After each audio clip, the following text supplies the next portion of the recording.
மனிதனுக்கு ஆடை தந்தவரே, அதற்கு பரிசாக மானம் இழந்தவரே. இயேசுவின் ஆடைகள் கலட்டப்படுகிறது.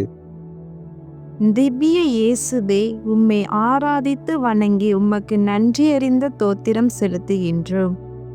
அது ஏனென்றால் உமது பாரமான திருச்சிலுவையை கொண்டு உலகத்தை மீட்டு ரட்சித்தீர். கிறிஸ்துவும் உங்களுக்காக துன்புற்று ஒரு முன்மாதிரியை வைத்து சென்றுள்ளார். எனவே நீங்கள் அவருடைய அடிச்சுவடுகளை பின்பற்றுங்கள். இதற்காகவே அழைக்கப்பட்டுள்ளீர்கள். சுதந்திரம் என்பதை இன்னொரு வார்த்தையில் சொல்ல வேண்டுமென்றால் அதை தேர்ந்தெடுத்தல் எனலாம்.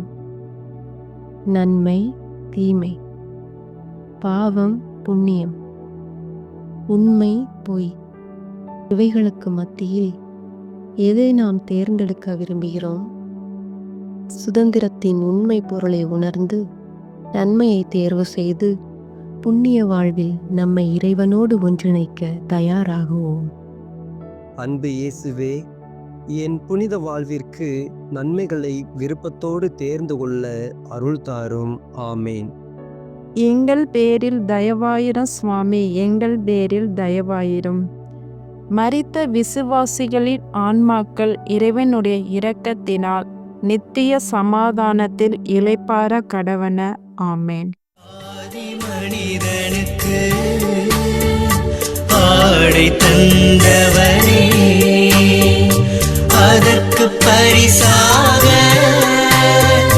மானம் இழந்தவரே, மாசில்லாதவரே, மாசில்லாதவரே, அடிமையின் வடிவை ஏற்ற என் இயேசுவே, அடிமையின் வடிவை